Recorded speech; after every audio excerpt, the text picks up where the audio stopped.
صوفی ہے خواجہ عبید اللہ کا. گرامی قدر حاضرین، یہ جملہ آپ سنیں گے تو اس کی تازگی قبر میں بھی محسوس کریں گے. رب کعبہ کی قسم ہمارے پیر ایسے ہوتے ہیں. آہستہ سبحان اللہ سے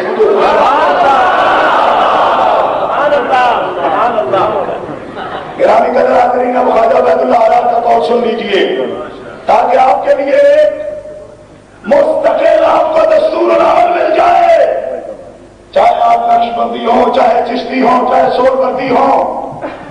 حضرت خواجہ فرماتے ہیں اگر تمام احوال و مواجید را بمادحن وہ حقیقت مارا بعقائد اہل سنت و جماعت متحلہ نہ سازن جز خرابی ہے اس نویدانم. خواجہ فرماتے ہیں کہ اگر یہ کہو کہ عبید اللہ تو بڑا ولی ہے، بڑا باکرامت ہے، دیواریں چلا لیتا ہے، کشتیاں تراتا ہے، پتھر تولاتا ہے، بڑی کرامتیں، یہ سب کچھ کہو اور مجھے سنی نہ کہو تو مجھے یوں لگے گا جیسے تم مجھے گالیاں دے رہی ہے. کیونکہ والوں یہ آپ کی مرضی ہے، میں تو بہت چھوٹے چھوٹے گاؤں میں بھی اس طرح کی داد پر تقریر نہیں کرتا.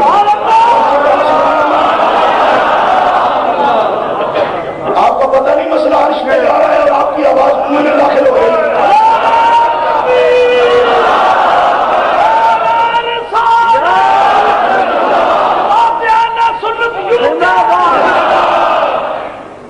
آپ یہ نیا فیشن بن گیا، فقیر کے لباس میں اگر ایسا آدمی آ جائے تو یہ کہے ہم عقیدہ ہی نہیں رکھتے، ہمارا کوئی عقیدہ ہی نہیں، ہمارا کوئی مذہب ہی نہیں، فقیروں کا مذہب نہیں ہوتا. اور میں کہا بیوقوف آدمی، مذہب دنیا میں رہا ہے تو فقیروں سے رہا ہے. مجھے کس نے بتایا کہ فقیر کا مذہب نہیں ہوتا؟ فقیر کا مذہب ہوتا ہے. کہتا ہے فقیر کے دروازے پہ تو کافر بھی جاتا ہے. میں کہا آنے کی اجازت ہے پر کافر لے کر جانے کی اجازت نہیں ہے. آئے فقیر کی نظر کا شکار ہو جائے، ایک نظر سے فقیر 90 لاکھ کو مسلمان بنا کے دے.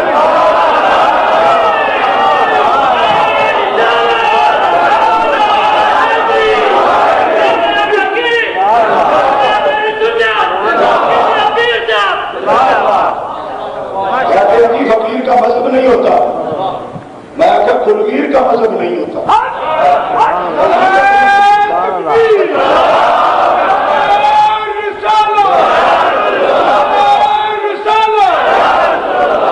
مذہب ہوتا ہی فقیر کا ہے، مذہب بتایا ہی فقیر نے. یہ کون ہے؟ ایسا مذہب نہیں ہوتا فقیر کا. حضرت خواجہ عبید اللہ آرا فرماتے ہیں مجھے ولی نہ کہو، مجھے قطب نہ کہو، مجھے غوث نہ کہو، میری کرامتیں نہ بیان کیا کرو، بلکہ یہ کہا کرو کہ عبید اللہ بڑا پکا سنی ہے.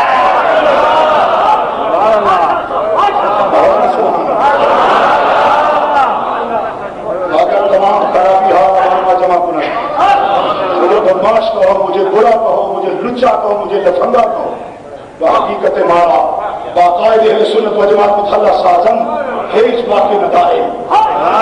مجھے برا کہہ دو لیکن اگر تم نے مجھے سننی کہا تو مجھے کوئی تکلیف نہیں ہے. اس لیے کہ رتبے تو بعد کی بات ہے، نجات کی بات اہل سنت و جماعت میں. میرا عبید اللہ آرا جس بات پہ فخر کرے، آج کوئی بدماش کہے کھڑا ہو کر کہ سنی ہونا کیا بات ہے، سنی ہونا کیا بات ہے، سنی ہونا ہی بات ہے، سنی ہونا ہی بات ہے. جو سنی نہیں کہلاتا اس کا اسلام سے بھی کوئی تعلق نہیں.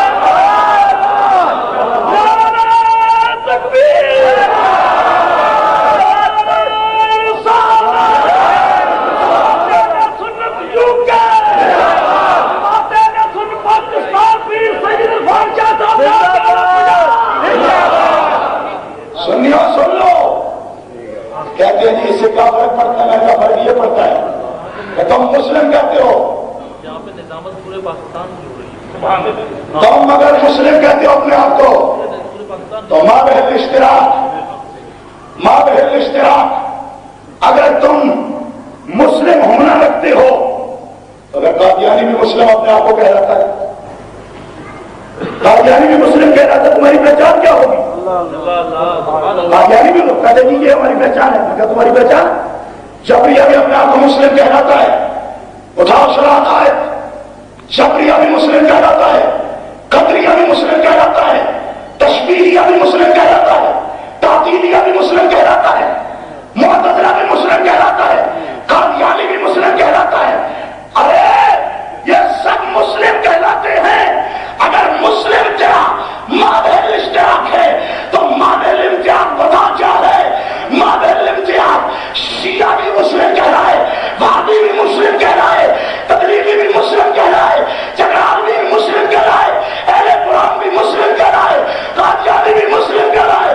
تو بتانا پڑے گا کہ جنوی مسلم کون کہلاتا ہے اور جنتی مسلم کون ہے. تو جنتی مسلم کا وہی نام ہے جو علی نے بتایا کہ جنتی مسلم اہل سنت و جماعت کے نام ہے.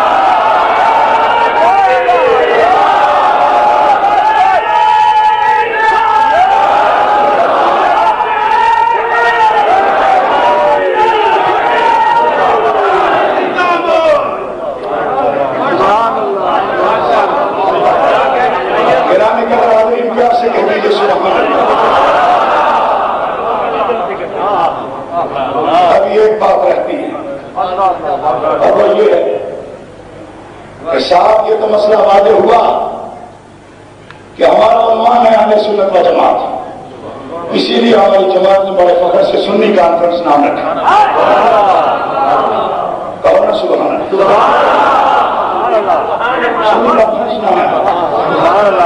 لہذا آج کی کانفرنس میں آپ کو پیغام دینا چاہتا ہوں کہ معیار بندوں کو مت بناؤ, معیار اہل سنت بناؤ. بندوں سے میری مراد ہے آج کی دور کے بندے, آج کے دور کے بندے جن کا صبح کا مطالعہ شام کے مطالعہ سے تصادم رکھتا ہے. بات سمجھ لیجیے یار, صبح کا مطالعہ اور ہے, دوپہر کا مطالعہ اور ہے, شام کا مطالعہ اور ہے. دعویٰ ان کا یہ ہے وہ نیفا کو چھوڑو ہمیں پکڑو. میں کہا کیا پتی کا شوربہ تجھے ایک گرا نہیں ہے بننا. اور دعویٰ تمہارا کیا ہے؟ ہم ہیں میرے نزدیک تیرے نزدیک. یہ ایک ذہنیت ہے, ایک حرف کی بات نہیں کرتا میں, یہ ذہنیت ہے, یہ بیماری ہے, یہ وائرس ہے. کینسر سے زیادہ اہل سنت کی صفوں میں کینسر سے زیادہ مہلک, اہل سنت کی صفوں میں کینسر سے زیادہ مہلک یہ بات. بزرگوں پہ کیچڑ اچھالنا, ان کی نفی کر کے اپنا اس بات کرنا ہے. تیری اوقات کیا ہے, کیا حیثیت ہے تیری, کیا حیثیت ہے تیری, تجھے کیا پتا کہ وہ کون ہے. اٹھا, میں اور تو کھڑے ہو جائیں تو ہماری تاریخ میں ہمارے سے بھی کم کوئی لوگ کھڑے ہو جائیں گے, وہ تعریف کریں گے ابو حنیفہ کون ہے. ابو حنیفہ وہ ہیں کشف المحجوب اٹھا کے دیکھو جن کے لیے داتا گنج بخش رحمۃ اللہ علیہ فرماتے ہیں.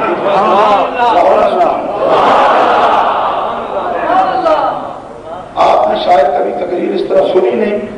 ہوا کیا آپ کو, آپ سبحان اللہ کا موقع بھی مجھے بتانا پڑتا ہے.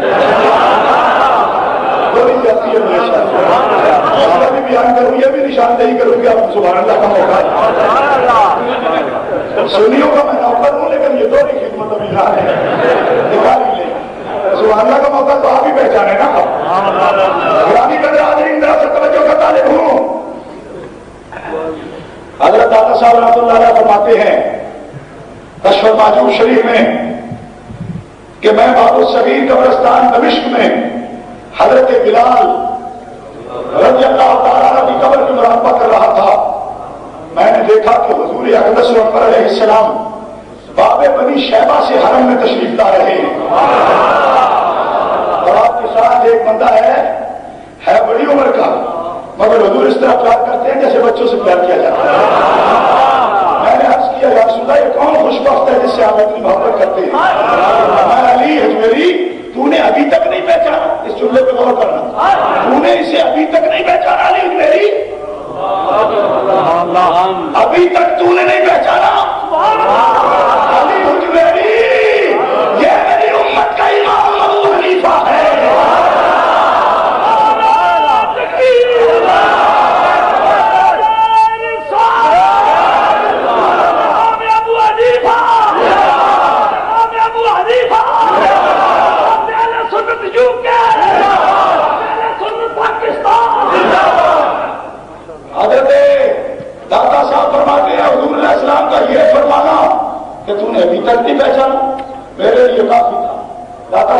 فرماتے ہیں سن لو طالبو سن لو، نجات موقوف ہے ابو حنیفہ کی تقلید میں۔ اگر میں علی حجویری فخر سے کہتا ہوں کہ میں بھی مقلد ہوں ابو حنیفہ کا۔ آپ بولو جی، میں نے صحیح کہا تھا نا؟ کیا فدی کا شوربہ تیرے چند پیٹ بھر کر تجھے یہ ذہن میں ڈال دے کہ تو بھی کچھ ہے۔ دادا صاحب تو پیٹ بھر کر نہیں تھے، دادا صاحب تو معرفت کی نظر سے دیکھتے ہیں، اور دادا صاحب نے اپنی زبان سے بھی نہیں کہا، حضور کی زبان اقدس سے جملہ سنوایا، حضور نے فرمایا یہ میری امت کا امام ابو حنیفہ ہے۔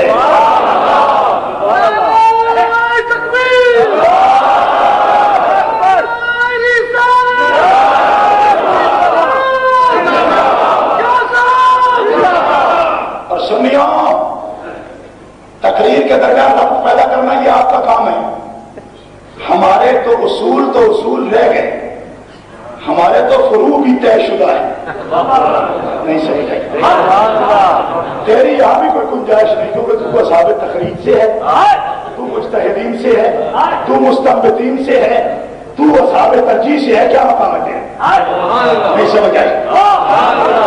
میں اس مقام کی بات کر رہا ہوں، آپ صاحب ہدایت جیسے بھی دم نہیں مارتا۔ کون ہے تو؟ دو مسئلے نہیں آتے۔ ابو حنیفہ تو وہ ہے 9,35,000 جزیات قوانین کو مرتب اور مدون کر کے قیامت تک کے مسلمانوں کے سامنے پیش کرنا۔ مجھے یہ پتہ نہیں کہ 2 سجدوں میں ایک سجدہ ہے جائے تو جبر مخاطب کیسے ہو؟ کیسے ہو؟ ایک رکعت کے 2 سجدوں میں ایک رہ گیا، میں نے پوچھ کے دیکھا ایسے آدمی سے جو امام صاحب پہ تنگ کرتا تھا، میں قسم اٹھا کے کہتا ہوں کہ اس کو یہ پتہ نہیں تھا کہ 2 سجدوں میں ایک رہ جائے تو کیا کرنا ہے۔ میں نے کہا ایسے بھی ہو سکتا ہے، ایسے بھی ہو سکتا ہے۔ میں نے کہا کچھ بھی نہیں ہو سکتا ہے، میرے پلے سوامی بھی تیرے پہ نہیں ہو سکتا۔ پتہ نہیں میلا تو کر دی میلا اوقات تیری کیا ہے؟ تجھے پتہ نہیں کہ ایک رکعت کے 2 سجدوں میں ایک رہ جائے تو کیا کرنا ہے؟ اور تنقید تو کرتا ہے امام ابو حنیفہ، تو امام شافعی جن کے بارے میں کہتے ہیں کہ فقہا سارے تو ابو حنیفہ کے بچے ہیں، سارے فقہا تو عیال ہیں ابو حنیفہ کے۔ پیار سے بولو میں سبحان اللہ۔ اصول دین تو ویسے ہی طے ہے کہ محکمات کا نام ہے، محکمات مشورے کے محتاج نہیں ہوتے، اور تیرا تو فروع میں بھی کوئی مقام نہیں۔ نہیں سمجھ آئی؟ ابھی بھی تو بتائی جی یہ میرا مسئلہ ہے انتہا ہمارے نزدیک، یا آپ کا نزدیک کیا ہے ہی نہیں تو نزدیک کیا ہوگا؟ ہمارا نزدیک کیا ہوتا ہے؟ ہمارا نزدیک کہنے کا حق ہے تو امام ابو حنیفہ کو، ہمارا نزدیک کہنے کا حق ہے تو امام شافعی کو ہے، ہمارا نزدیک کہنے کا حق ہے تو امام مالک کو ہے، ہمارا نزدیک کہنے کا حق ہے تو امام احمد بن حنبل کو ہے، امام احمد بن حنبل کو ہے۔ غوث پاک غوث الثقلین شہنشاہ بغداد ایسی شخصیت جس کی مقلد ہے۔ امام ابو حنیفہ کون ہے؟ داتا صاحب جن کے مقلد ہے، حضرت خواجہ غریب نواز سلطان الہند جن کے مقلد ہے۔ شرمیاتی بات کرتے ہوئے اور ولیوں کے تاجدار جن کو اپنا امام مانے۔ آج کے دور میں مشورے ہو رہے ہیں، ہم تکلیف کیوں کریں گے؟ ہم ان کی بات کیوں مانیں گے؟ ہم ان کی بات کیوں مانیں گے؟ میں کہتا ہوں اصول بھی مقرر ہیں، فروع بھی مقرر ہو چکے، آپ تو مجتہد چلو گے تو نئی راہ نکالو گے۔ سنیو، میں آپ کو بتا رہا ہوں کہ اگر فتوے میں کوئی بولے فروعات میں تو پوچھو امام ابو حنیفہ کیا کہتے ہیں، اگر کوئی اصول میں بولے تو پوچھو صحابہ کرام کیا کہتے ہیں، اور جو اس کے بغیر بک اور چک چک کرے چاہے 18 جمعے بیٹھتا ہو